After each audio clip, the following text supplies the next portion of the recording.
이상민 행안부 장관이 전국 경찰서장 회의에 대해 하나회 쿠데타에 준하는 상황이라고 비판했습니다. 경찰청 앞에는 강경 대응에 반발하는 1인 시위가 열리고 근조화환이 등장했습니다. 전현직 법무장관이 대정부 질문에서 정면 충돌했습니다. 한동훈 장관이 검찰총장 패싱 인사 지적에 지난 정권 사례로 반박하자 박범계 의원은 택도 없는 말이라며 맞받았습니다. 오늘부터 해외 입국자는 1일차에 PCR 검사를 받아야 합니다. 전파력이 가장 높은 것으로 알려진 켄타우로스 변이의 국내 4번째 감염자가 나왔습니다. 간병인이 자신이 돌보던 뇌병변 환자의 돈 1억여 원을 몰래 빼돌린 뒤 도주했습니다. 30년 군복무 퇴직금입니다. 단독 보도합니다. 광주의 한 고등학교에서 기말고사 답안지 유출 의혹이 제기돼 경찰이 유출 혐의를 받는 학생의 집을 압수수색했습니다. 이 학교는 4년 전에도 시험지 유출 사건이 있었습니다. 삼성전자가 세계 최초로 양산한 3나노 반도체를 오늘 출하했습니다. 업계 1위 TSMC보다 반년 앞선 행보입니다. 일본 가고시마 현의 사쿠라지마 화산이 이틀 연속 분화했습니다. 최고 수위의 경계령이 발령돼 주민들은 대피했습니다.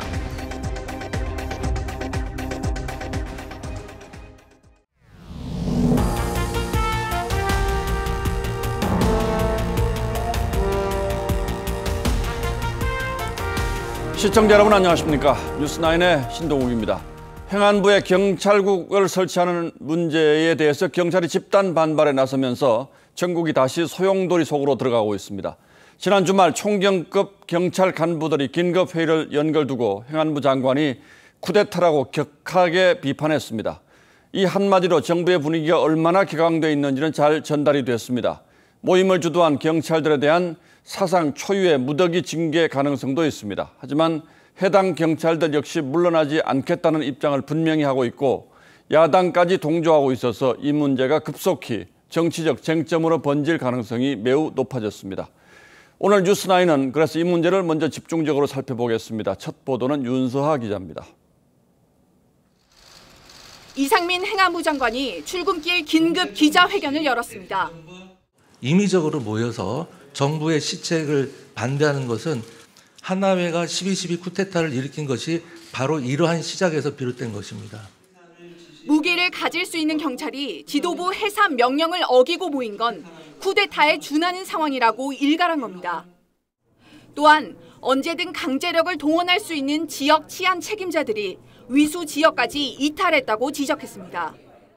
이 장관은 이번 서장회의에 대해 단순 징계 차원을 넘어 형사처벌까지 될 수 있는 엄중한 사안이라고 강조했습니다. 그러면서 이번 사태를 주도하는 특정 그룹이 있다며 배후설을 암시했습니다. 참석한 사람들을 한번 쭉 보시면 대충 언론에 언급되는 분들은 다 특정 출신. 이 장관 발언에 따라 경찰청에선 회의 주도자 등에 대한 감찰과 무더기 징계가 불가피할 전망입니다.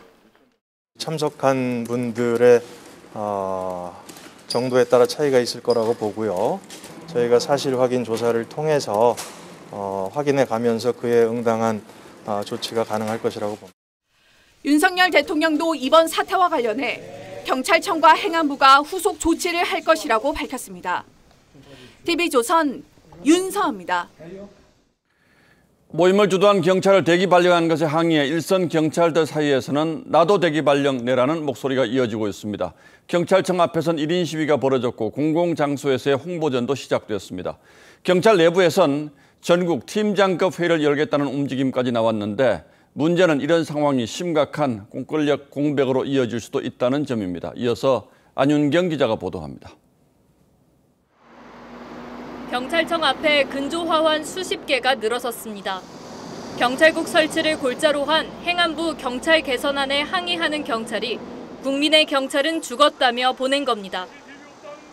앞에선 1인 시위가 열리고 민주경찰로 거듭나고 과거 독재경찰로 가지 않도록.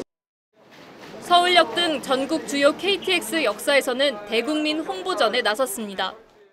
시대를 역행하는 행안부 경찰국 선치 반대 홍보에 하고 있습니다. 전국 서장회의를 주도한 류사명 총경이 대기 발령을 받은 데 대한 반발도 이어졌습니다. 경찰 내부 통신망엔 나도 대기 발령 내달라, 모두 대기 발령당하게 계급별 회의를 개최하자는 등 글이 올라왔습니다. 세미나 형식으로 우리끼리 이야기를 했기 때문에 위법한 직무 지시라고 생각합니다. 한 경찰관은 경찰 내부망에 30일 경감 경위를 대상으로 한 전국 현장 팀장 회의를 개최하겠다는 글을 올리기도 했습니다. 전국 경감과 경위는 약 4만 명에 달하는 데다 치안 일선의 파출소장과 지구대장까지 집단 행동에 참여한다면 상당한 혼란이 예상됩니다. 그들의 충정은 충분히 이해를 하지만 차라리 힘을 모아서 다른 방식으로 의견을 모으거나. 경찰청은 이와 관련 전국 시도경찰청에 복무규정 준수 강조 지시 공문을 보내 단체 행동을 금지했습니다. TV조선 안윤경입니다.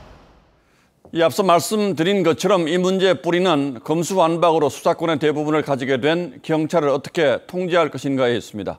민주당이 검수완박을 밀어붙인 건 다 아는 사실이고 거기에 대한 반작용으로 현 정부가 경찰국 설치를 서두른 것도 사실이죠. 오늘 국회 대정부 질문에서도 이 문제를 둘러싸고 여야가 격한 말싸움을 벌였습니다. 윤수영 기자가 취재했습니다. 대정부 질문 첫날 주제는 정치, 외교, 통일, 안보였지만 민주당 박범계 의원은 이상민 행안부 장관을 불러 세워놓고 경찰국 신설을 질타했습니다. 한마디로 경찰청장 지휘감독하려고 경찰국을 두는 거예요. 장관님이 대통령 명 받아서 경찰들 통제하려고. 경찰관 지휘 규칙을 실제로 보시면 그러한 우려는 모두 해소되실 수. 우상호 비대위원장은 김대기 비서실장이 총경회의를 비판한 걸 두고 사실상 윤석열 대통령의 지시에 따른 거란 주장을 폈습니다.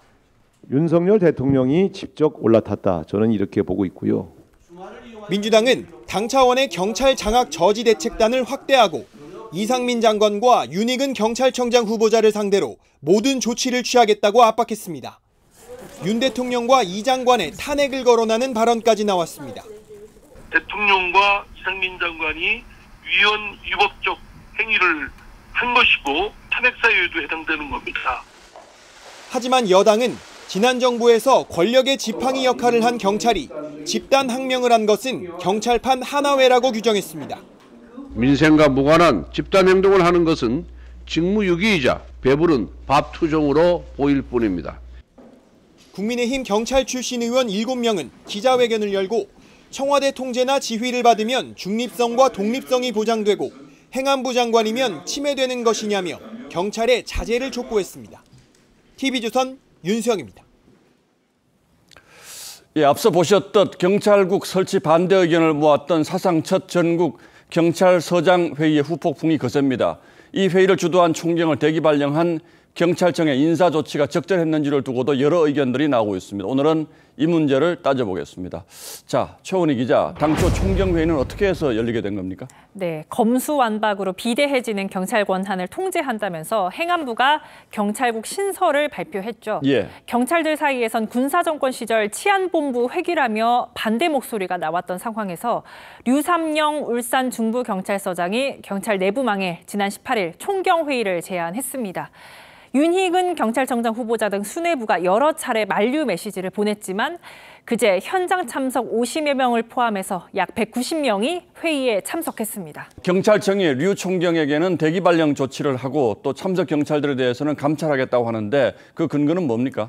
네, 경찰청은 회의 시작 직전 윤희근 직무대행 명의로 회의 중지를 명령하고 이후 한 번 더 해산을 명령했지만 회의가 그대로 진행됐다는 겁니다.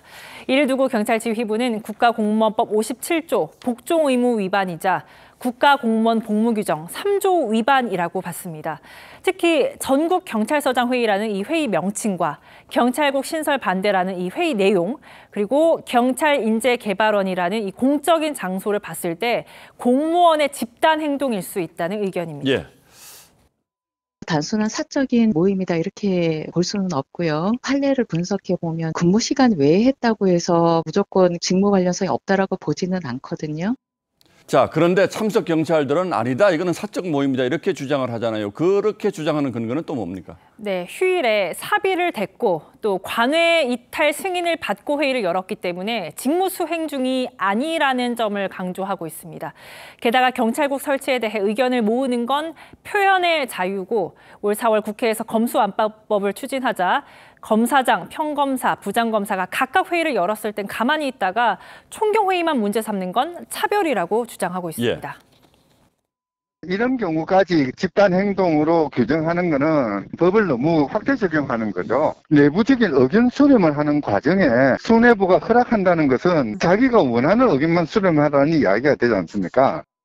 그런데 검찰에서는 이런 회의가 자주 열리잖아요. 그래서 야당에서는 검찰은 되고 경찰은 왜 안 되느냐 이런 주장도 나오는 것 같은데 어떤 차이가 있는 건지 궁금하긴 합니다. 네, 4월 검사회의 때는 김호수 전 총장도 용인을 했고 해산 명령이 없었습니다. 또 평검사 회의 소집에 관한 내규도 따로 두고 있다고 합니다. 그렇지만 이번 총경회의는 수뇌부가 반대했고요. 14만 명으로 추산되는 경찰 조직은 직접적 물리력을 포함한 행정력을 행사할 수 있다는 점에서 3천 명 정도인 검사나 판사의 집단 움직임과는 비교 대상이 되기 어렵다는 지적도 있습니다. 다만 의견 수집을 위해 간부들이 모였다고 해서 이상민 장관처럼 쿠데타라고 말하는 건 지나치다는 논란이 있습니다. 이 논쟁이 앞으로도 상당 기간 이어질 것 같은데 검찰은 검수완박으로 일을 못하고 또 경찰은 독립투쟁하느라고 일을 안 하면 속된 말로 손은 누가 키울지 국민의 한 사람으로 걱정이 되긴 합니다. 최원희 기자 잘 들었습니다.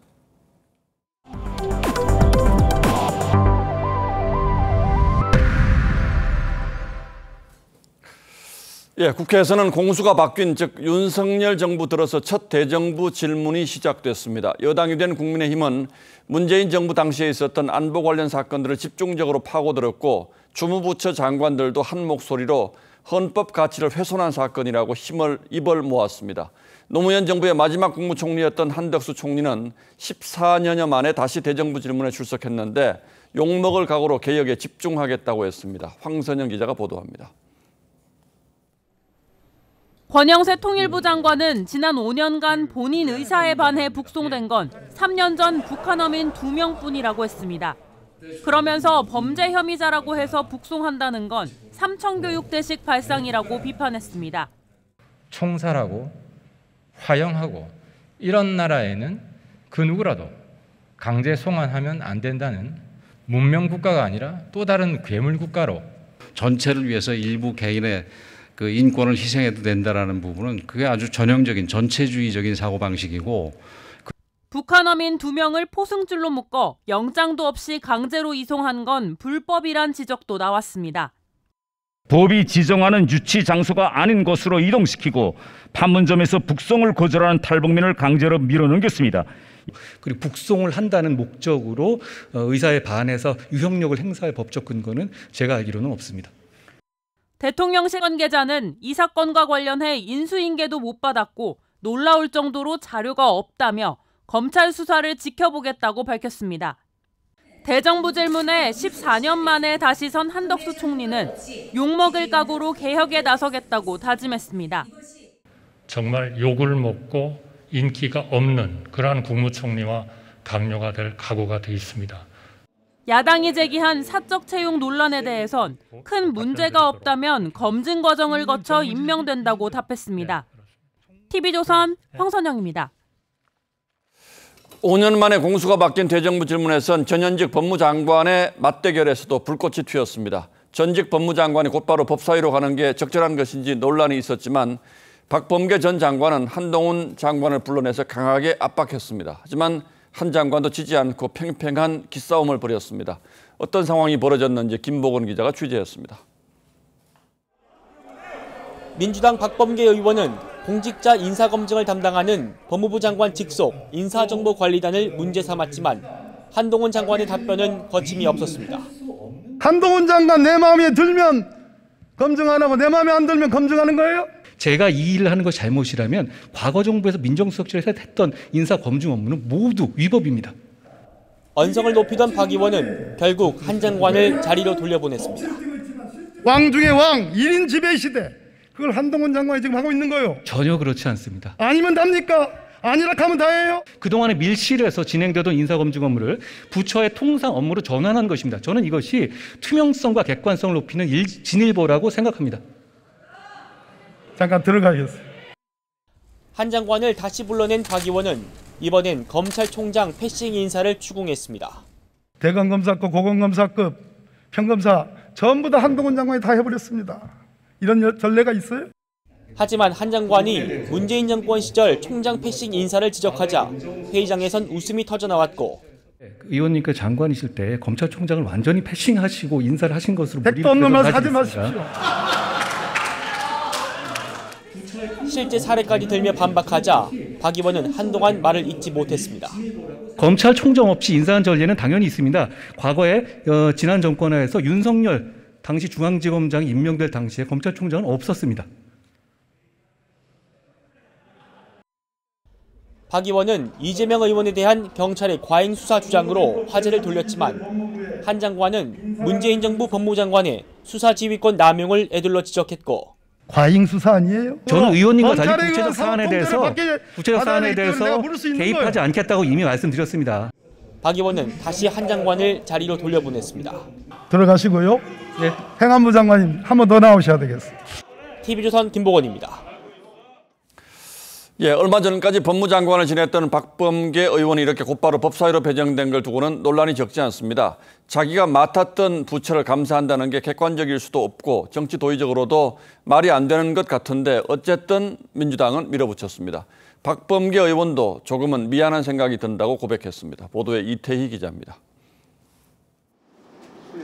후반기 국회 첫 법사위 회의에 참석한 박범계 의원이 스스로 법무부 장관 출신임을 언급하며 본분을 지키겠다고 다짐합니다. 법무부 장관을 지낸 사람으로서 법사위원답게 여러분들 걱정하시지 않도록. 박 의원은 문재인 정부 임기 마지막 날까지 법무부 장관을 지냈는데 불과 2달여 만에 법무부를 감시하는 법사위에 배정돼 이해충돌 소지가 있다는 지적이 나왔습니다. 국민의힘 소속 한 법사위원은 재직 중 자신이 했던 일들을 법사위원이 돼 감사한다는 건 셀프 방어를 하겠다는 의도라고 했습니다. 법사위는 9월부터 시작되는 국정감사에서 문재인 정부 시절 법무부 업무도 감사하게 되는데 박 의원이 스스로 방어하는 자리를 맡은 게 부적절하다는 지적입니다. 박 의원과 달리 이인영, 황희, 권칠승 의원은 자신이 장관을 지낸 부처를 피해서 상임위 배정을 받았습니다. 이해충돌 논란이 불거진 데 대해 박 의원도 미안한 마음이 있다고 했습니다. 조금 미안한 마음은 있어요. 자기가 하던 일을 야당 의원으로서 물어본다는 게 좀 개면적인 면이 있지만. 국회의원 이해충돌을 방지하는 법안이 지난해 4월 통과됐지만 국회 사무처 관계자는 장관 출신 의원의 상임위 배정은 해당되지 않는 것으로 해석된다고 했습니다. TV조선 이태희입니다. 대우조선해양 하청업체 파업 사태는 50여일 만에 간신히 마무리됐습니다. 그러나 후유증이 적지 않고 그 피해는 결국 고스란히 국민 몫으로 남게 됐습니다. 대우조선해양에는 이미 11조 원의 공적 자금, 즉 세금이 들어가 있습니다. 여당에선 문재인 전 대통령 동생의 친구로 알려진 박두선 사장에 대한 사퇴 요구도 나왔습니다. 이광희 기자가 취재했습니다. 문재인 전 대통령은 2015년 야당 대표 시절 대우조선해양 경영 위기에 이명박, 박근혜 정부와 낙하산 경영진 탓을 했습니다. 해양 브랜드 산업에 대한 정책 실패와 낙하산 경영진의 무책임과 부도덕성이 그 원인입니다. 하지만 대우조선해양은 지난해 약 1조 7천억 원에 가까운 손실을 냈습니다. 문재인 정부 역시 대규모 손실을 막지 못했던 겁니다. 국민의힘은 방만 경영에는 반드시 책임을 물어야 한다며 문재인 정부 막판에 선임된 박두선 사장의 사퇴를 촉구하고 엄정한 후속 조치를 요구했습니다. 경영진은 국민 세금을 믿고 방만했습니다. 부실 방만 경영에 책임지고 물러나야 합니다. 책임자와 불법 행위에 대해서는 엄중한 법 집행, 법과 원칙에 따른 그런 후속 조치를 촉구합니다. 지난 3월 임명된 박두선 사장은 문 전 대통령 동생의 대학 동기로 낙하산 알박기 논란에 나왔습니다. 선박 생산 전문가지만 경영 능력은 검증된 적이 없다는 지적도 나옵니다. 당시 청와대는 관여한 바 없다고 했는데 인수위원회는 이런 민간 기업에까지 어떤 청와대나 정부의 인사권이 있다고 생각하는 것인가? 대주주인 산업은행 회장은 이해찬 전 대표 출판 기념회에서 가자 20년을 외쳤던 이동걸 씨였습니다. TV조선 이광입니다. 전당대회를 앞두고 있는 야당에서는 이재명 의원의 이른바 사법 리스크가 막판 변수로 부상하고 있습니다. 다음 달 중순부터는 이 의원과 관련해서 진행되는 여러 건의 수사 결과와 관련해서 기소 여부가 결론날 예정인데 경쟁자들은 이 의원이 당대표가 되더라도 직무가 정지되는 상황이 올 수 있다고 압박하고 있습니다. 어떤 쟁점들이 있는지 최지원 기자가 좀 더 자세히 전하겠습니다. 당권 주자인 박용진 의원은 이재명 의원이 당대표가 되더라도 기소 여부에 따라 당무가 정지될 수 있다고 지적했습니다.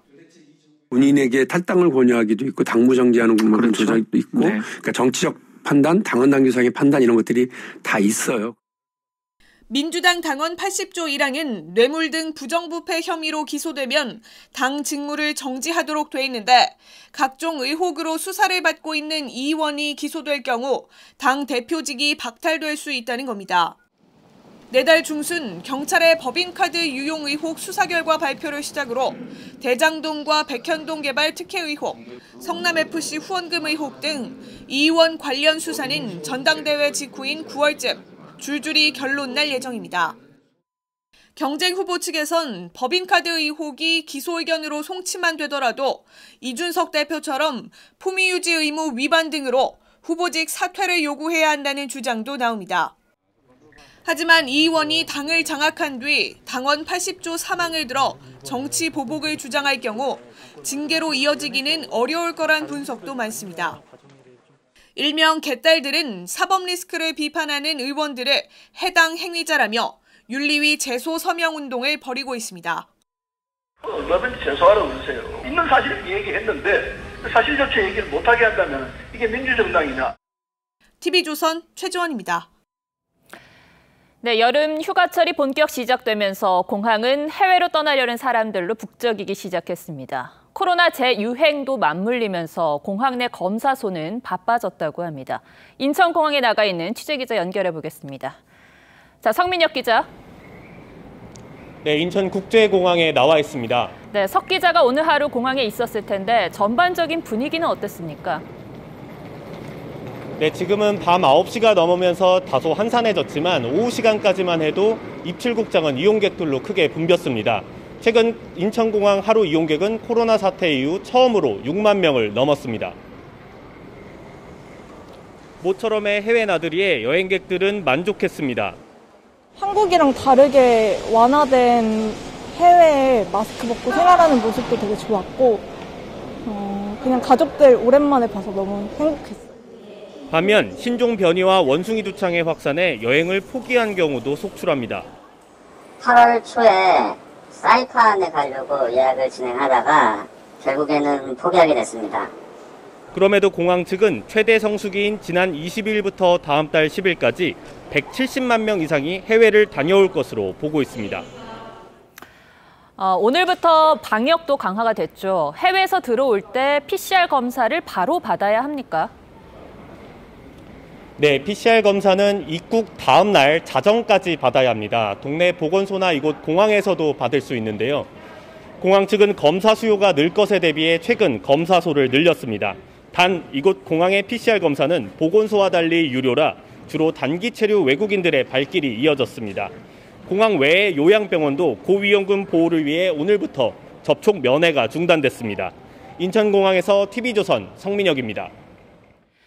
휴가철 재유행 우려가 커진 상황에서 전파력이 가장 높은 것으로 알려진 일명 켄타우로스 변이의 4번째 확진자가 나왔습니다. 정부는 변이 바이러스를 겨냥한 개량 백신 도입을 구체화하고 있습니다. 그런데 지금 50대들은 기존 백신으로 4차 접종을 하고 있어서 엇박자 지적이 나옵니다. 정은혜 기자가 보도합니다. BA 2.75, 일명 켄타우로스 변이의 국내 4번째 확진자는 충북의 20대 외국인 A씨입니다. A씨는 2번째 확진자인 30대 외국인 B씨의 지인으로 지난 5일 인도에서 입국한 B씨를 공항에서 마중했다 감염된 걸로 추정됩니다. A씨는 재택치료 후 격리 해제된 상태입니다. 지금 4명 나왔으면은 적어도 수십 명은 벌써 감염이 됐다고 봐야 되죠. 1번 나왔을 때 이미 시작한 거예요. 1번 환자 감염 경위를 못 밝혔잖아요. 이 변이에 감염된 4명은 모두 3차 접종 완료자입니다. 이에 따라 오미크론 변이 예방 효과가 큰 개량 백신에 기대가 커지고 있습니다. 기존 백신으로 4차 접종을 하는 50대들 사이 새 백신을 맞겠다는 목소리도 나옵니다. 주변에 3차까지 맞고도 계속 또 걸렸다는 분들이 많이 계셔서 굳이 맞아야 되나? 현재까지 50대의 4차 접종률은 3.6%, 사전 예약률은 10.5%입니다. 정부는 개량 백신 도입 일정을 다음 달 발표해 50대 4차 접종에 또 다른 변수가 될 것으로 보입니다. TV조선 정은혜입니다. 한 간병인이 자신이 돌보던 환자의 돈 1억 원가량을 빼돌린 뒤 잠적하는 일이 발생했습니다. 환자의 가족들은 30년 넘게 군복무를 한 아버지의 퇴직금이 한순간에 날아갈 위기라며 발을 구르고 있습니다. 박건우 기자가 단독 보도합니다. 30년 넘게 직업 군인으로 복무하다 원사로 전역한 58살 A씨. 지난해 10월 뇌종양 수술 후 휠체어에 의지하고 있습니다. 전역하시고 시집도 되시고 시인 활동을 좀 하셨으니까 CT를 찍어보니까 교모세포종이라고 뇌종양이셨어요. 거동이 불편해진 A씨를 위해 가족들은 간병인을 고용해 아버지의 재활에 힘썼습니다. 하지만 이달 초 아버지 계좌에서 이상한 점을 발견했습니다. 거액의 돈이 50대 남성 간병인 B씨 계좌로 이체된 것입니다. 진짜 의의가 없고요. 진짜 도와주려고도 했었는데 참 쨍하네요. 환자 가족은 간병인 B씨가 아버지 A씨의 스마트폰을 이용해 계좌에 접속해 돈을 빼돌렸다고 주장하고 있습니다. 이 간병인은 지난 7일부터 이튿날까지 8차례에 걸쳐 9,900만 원을 가로챘습니다. 환자 가족은 급한 일이 생겼다며 가부를 요구하는 B씨에게 600만 원 가량을 지불해줬습니다. 그 이후 B씨와 연락은 끊겼습니다.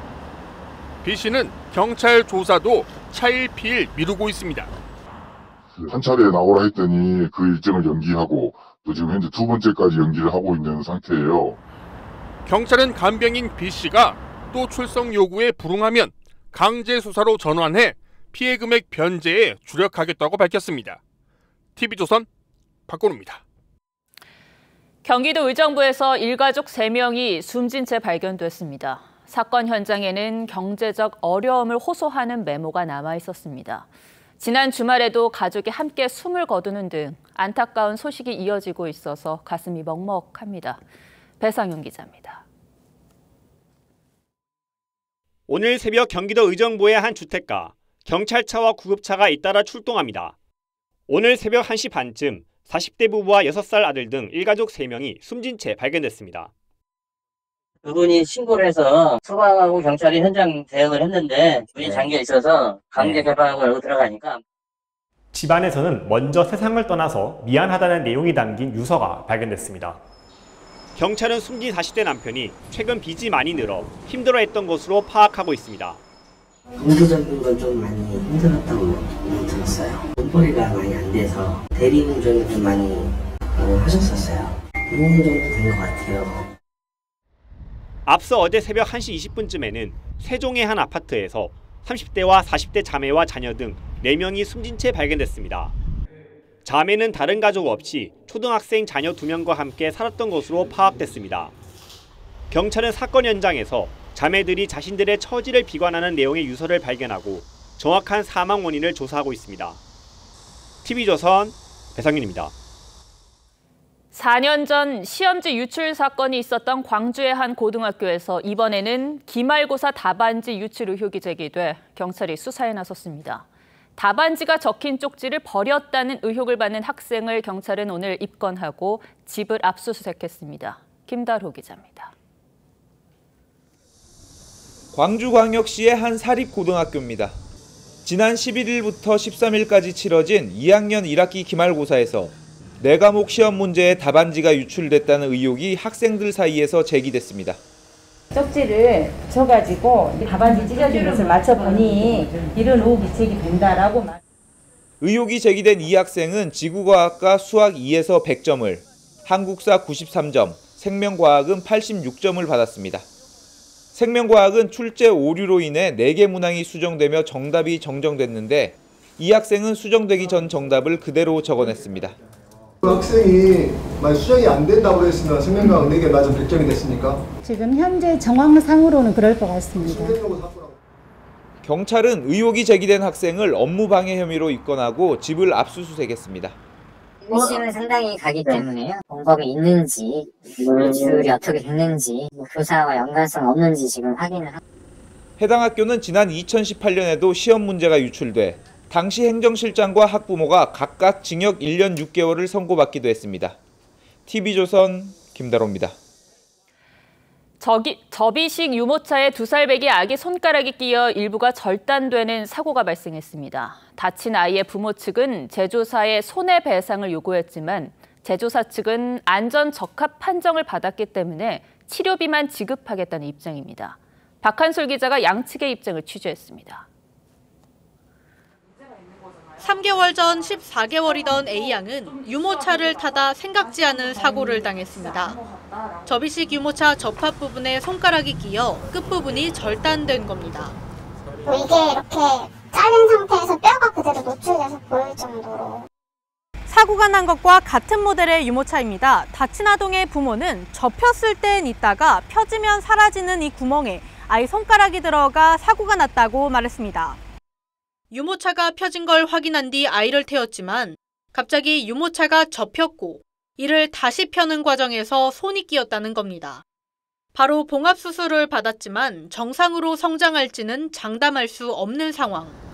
제조사는 사고 직후 유모차를 회수해가며 보상을 약속했지만 이후 말을 바꿨다고 A양 부모는 주장했습니다. 업체 측은 관련 법규에 따라 안전 적합 판정을 받았고 사용자 설명서에 주의 문구도 넣어 치료비 외 배상 문제는 소송을 통해 해결해야 한다는 입장입니다. 제품이 검사가 이상이 없다고 나왔어요. 유모차 손가락 끼임 사고는 최근 5년간 26건으로 매년 반복됩니다. TV조선 박한솔입니다. 최근 서울의 한 재건축 단지가 초과이익 환수금으로 가구당 7억 7천만 원을 통보받았습니다. 역대 최고 금액입니다. 곳곳에서 이렇게 예상을 뛰어넘는 재건축 부담금이 예고되면서 사업에 제동이 걸릴 거란 우려가 나오자 정부는 다음 달 개선안을 내놓겠다는 입장입니다. 하지만 넘어야 할 산이 높습니다. 이뮤진 기자가 설명하겠습니다. 서울 강북의 알짜 단지로 꼽히는 재건축 추진 아파트 단지. 최근 재건축 부담금으로 가구당 7억 7천만 원을 통보받았습니다. 당초 조합이 예상했던 4억 원의 2배 가까운 액수고 부담금 예정액으론 역대 최고입니다. 가파른 상승세가 계속된다고 가정하는 거죠. 저희가 제시한 것은 최근에 부동산 가격이 꺾이지 않았느냐.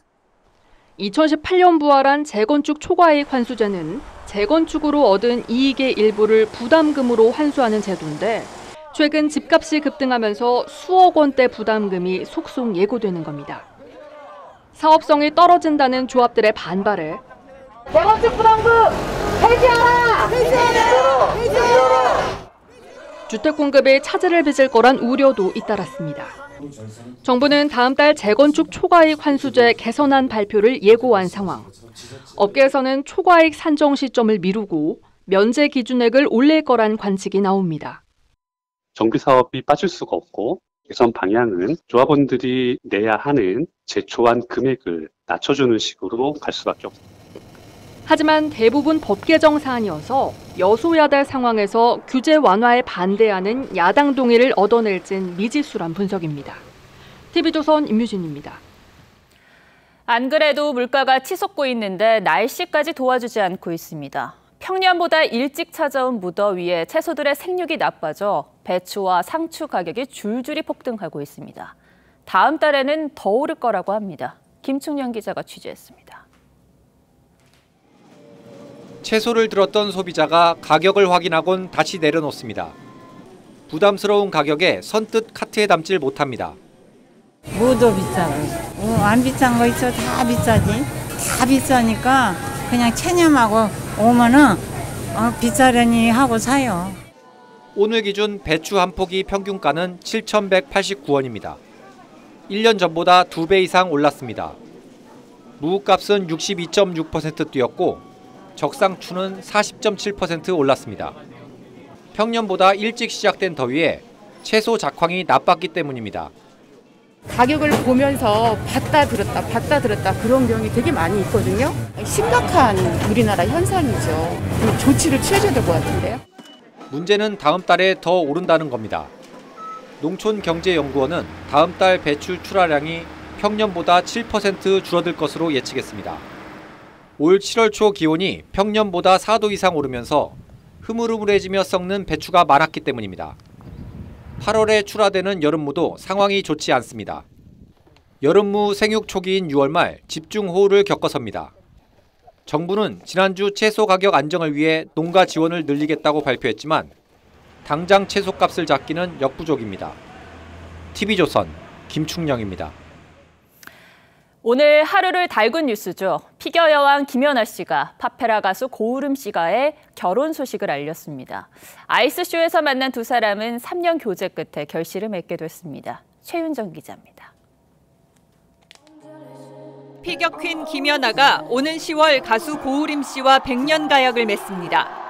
두 사람은 지난 2018년 아이스쇼에서 처음 만났으며 3년여간 교제 끝에 결혼에 골인하게 됐습니다. 아이스쇼에서부터 인연이 된 건 사실이고요. 3년 정도 연애하고 결혼 지금 결정된 게. 김연아는 설명이 필요 없는 스포츠 슈퍼스타. 2010년 밴쿠버 동계올림픽에서 한국 피겨 사상 첫 금메달을 목에 걸었고 2014년 소치올림픽 은메달을 추가하며 현역에서 은퇴했습니다. 이후 김연아는 각종 광고 모델과 다양한 예능 프로그램에 출연하는 등 활발한 활동을 펼치고 있습니다. 일본과 중국 등 외신들도 김연아의 결혼 소식을 일제히 보도하며 뜨거운 관심을 드러냈습니다. 김연아의 마음을 사로잡은 고우림 씨는 서울대 성악과를 졸업하고 크로스오버 그룹 포레스텔라 멤버로 활동 중입니다. 고우림 씨는 팬카페에 귀한 인연을 만나 결혼한다며 자필 편지를 공개하면서 결혼 후에도 가수로서 활발히 활동할 계획이라고 밝혔습니다. 올해 27살인 고우림 씨는 5살 연하로 현재 군 미필자로 알려져 결혼 후 군에 입대할 것으로 보입니다. 결혼식은 오는 10월 22일 서울의 한 호텔에서 비공개로 진행될 예정입니다. TV조선 최윤정입니다. 다음 뉴스입니다. 삼성전자가 세계 최초로 3나노미터 반도체 출하를 시작했습니다. 3나노라고 하면 반도체 선의 폭을 10억 분의 1로 만드는 초미세 공정입니다. 10억 분의 1미터 사실 얼마나 정밀한 것인지 감이 잘 오진 않죠. 이게 어떤 의미가 있는 건지 박상현 기자가 전문가들의 얘기를 들어봤습니다. 문이 열리고 반도체 웨이퍼를 든 직원들이 화물차에 물건을 싣습니다. 삼성전자가 세계에서 처음으로 출하에 성공한 3나노미터 반도체입니다. 2022년 6월 세계 최초로 3나노 제품 첫 양산 출하를 이루어냈습니다. 반도체 핵심 기술은 얼마나 작은 면적에 많은 회로를 그리는지가 관건인데 가장 얇은 회로를 만든 겁니다. 여기에 차세대 반도체 구조까지 결합했습니다. 표면적을 넓혀 더 많은 전류가 흐를 수 있는 방식으로 기존보다 전력은 45% 절감하고 처리 능력은 23% 향상할 수 있다고 밝혔습니다. 고성능, 저전력 특성이 뛰어나면서도 높은 설계 자유도를 통해 다양한 응용체에 맞춤이 가능합니다. 삼성의 3나노 출하는 점유율 53%로 세계 1위 파운드리 업체인 대만의 TSMC보다 앞섰다는 데 의미가 있습니다. 하지만 불량률을 줄이는 일은 해결해야 할 과제입니다. 올 연말에 TSMC도 이제 3나노에 대해서 양산을 시작할 거다고 6개월 차이에 누가 수율을 더 빨리 높은 수율을 만드느냐가 굉장히 중요한 것이고 삼성전자는 이번 3나노 파운드리 출하를 계기로 차세대 반도체 개발에 속도를 내 TSMC를 따라잡겠다는 계획입니다. TV조선 박상현입니다. 공정거래위원회는 매년 대기업과 총수를 지정합니다. 총수가 되면 공시 등 법적 의무를 지게 되는데 그동안 전례가 없었던 외국인의 총수 지정을 정부가 추진해보겠다고 나섰습니다. 첫 사례는 미국 국적의 김범석 쿠팡 이사회 의장이 될 가능성이 높다고 합니다. 어떤 사정인지 송병철 기자가 취재했습니다. 지난해 자산 5조 원을 넘겨 대기업이 된 쿠팡. 그런데 총수에는 김범석 의장이 아닌 쿠팡 법인이 지정됐습니다. 걸림돌은 김 의장의 미국 국적이었습니다. 공정위는 당시 총수에 외국인을 지정한 적이 없고 국내법 처벌도 어렵다고 설명했습니다. 그간의 사례, 현행제도의 미비점, 계열회사 범위 등을 종합적으로 고려해 쿠팡주를 동일인으로. 동일인, 즉 총수에게는 공시와 내부거래, 계열 자료 제출 등의 의무가 생기고 이를 어겼을 때 처벌도 받아야 합니다. 하지만 김 의장은 이런 규제를 피하게 돼 특혜 논란이 불거졌습니다. 이에 공정위는 한국계 외국인도 총수로 지정할 수 있도록 시행령 개정에 들어갔습니다. 분명한 법적 근거가 없다는 이유로 미루다가 이제라도 제도 개선을 통해서 하겠다는 건 일단 저는 바람직하다고. 하지만 외국인을 국내법으로 처벌할 수 있을지 의문인데다 한국계 외국인의 국내 투자 위축 우려, 투자자 차별을 금지한 한미 FTA 위배 가능성도 제기됩니다. 그래서 법적 분쟁의 여지도 있습니다. 협정을 좀 개정해서 이런 경우를 좀 방지하게 한 다음에 동일인 제도를 좀 바꾼다든지. 다음 총수 지정은 내년 5월에 예정돼 있습니다. TV조선 송병철입니다. 일본 가고시마현에서 이틀 연속 화산이 폭발했습니다. 다행히 큰 피해는 없지만 최고 수위의 경계령이 내려져 주민들이 긴급 대피했습니다. 최우정 기자입니다. 산 정상에서 불이 매섭게 뿜어져 나오고 화산가스와 재가 높이 솟아오릅니다.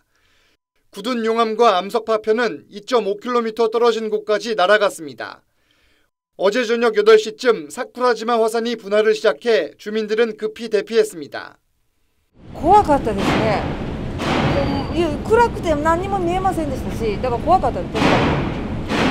無事船が動いてよかったですけど。 기상청은 최고 수위인 분화경계 5단계를 발령해 반경 3km 이내에 사는 주민 30여 명을 대피시켰습니다.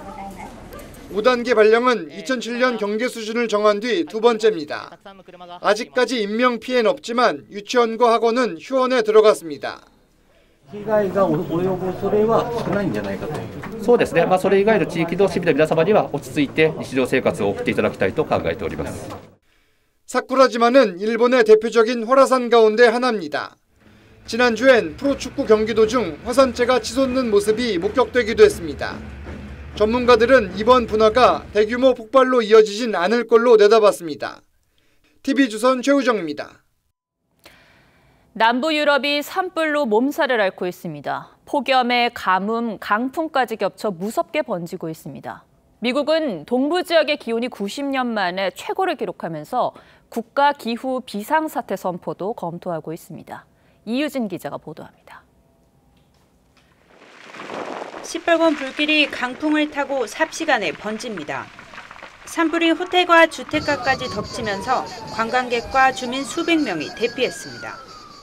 Με τις περιουσίες μας, τα σπίτια μας, τα οποία όπως βλέπετε έχουν γίνει από μια σπίθα που μπήκε μέσα στην αποθήκη.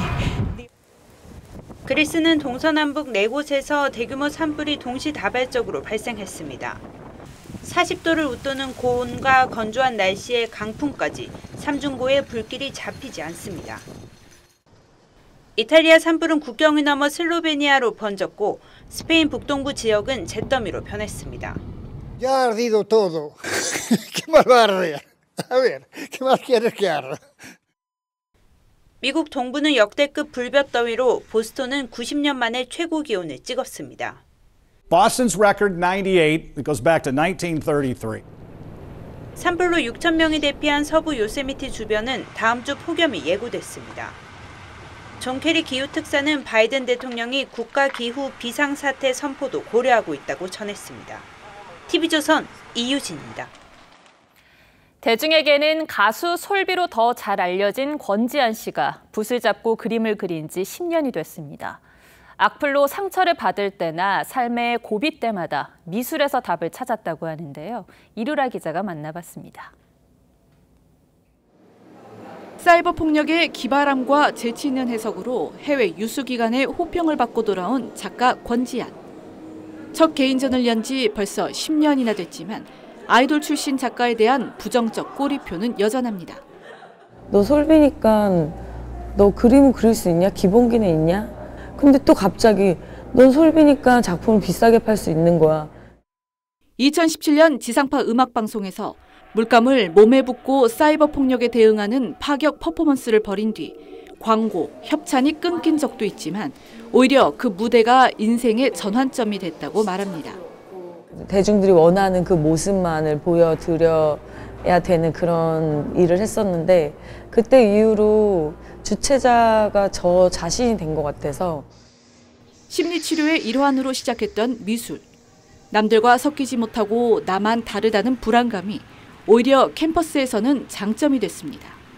캔버스 앞에 서면은 괜찮아, 어떤 이야기든 다 해. 타인의 시선에 맞춰서 살아가는 현대인들한테 되게 미술이 엄청난 건강한 그런 좀 약이 될 수 있겠다라는. 미술 작업의 원천이 되는 음악 활동도 멈추지 않습니다. 지난해 돌아가신 아버지에 대한 그리움을 캠퍼스에 담았고 이제는 그 작업을 음악으로 옮겨 다음 달 1일 발표합니다. TV조선 이루라입니다.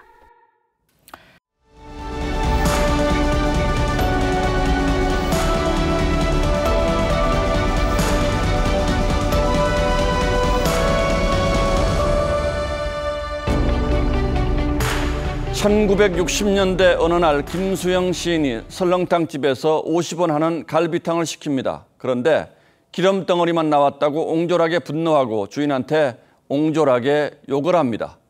그러면서 탄식하죠. 나는 왜 조그마한 일에 분개하는가. 그러나 10년 넘게 달걸쳐 생계를 이으면서도 늘 돈 계산에 머리가 복잡했습니다. 닥시중드는 만용이라는 아이를 두고 부부가 양계에 매달렸지만 한 해도 재미를 못 봤다고 했죠. 나중엔 번역해서 번 돈까지 사료값으로 쏟아부었다고 넋두리합니다.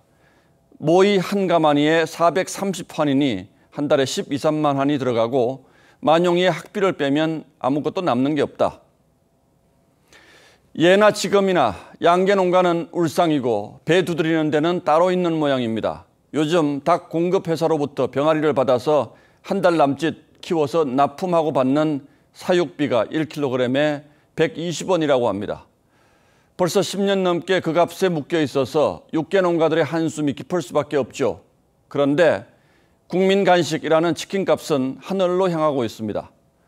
서민들의 심리적 저항선이던 2만 원이 무너진 지가 얼마나 됐다고 그새 3만 원 시대로 치닫고 있습니다. 주요 프랜차이즈 회사들이 많게는 13%까지 치킨값을 올려서 대표 메뉴가 2만 원을 넘기면서 벌어진 일입니다. 음료도 안 시킬 수 없죠. 배달비까지 더하면 3만 원 넘는 경우가 허다합니다.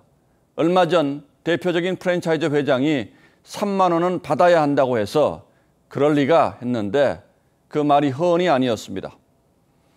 4명 한 가족이면 적어도 6, 7만 원은 드려야 한다는 계산이 나오니까 국민 간식은커녕 특별식이 되어버린 거죠. 프랜차이즈 회사들은 코로나로 다들 어려운 시기에 배달 붐을 타고 지난해 사상 최대 실적을 구가했습니다. 원재료 값이 치솟아 인상이 불가피하다지만 코로나 수혜를 입고도 이제 그 부담은 소비자들에게 고스란히 떠넘긴다는 비판이 나올 수밖에 없습니다. 불매운동 얘기 나오는 게 괜한 일은 아닐 겁니다.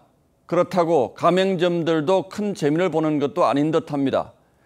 치킨집 폐업 소식은 이제 뉴스도 되지 않을 정도이니 프랜차이즈 본사와 배달 플랫폼 기업들만 배를 불린다는 목소리 역시 모른 채 해선 안 될 겁니다. 푹푹 찌는 폭염은 다시 닥쳐오는데 치킨에 배신당한 보통 사람들의 분노가 어떻게 터져나올지 모를 일이니 말이죠. 7월 25일 앵커의 시선은 치킨 주문도 겁이 나요 였습니다.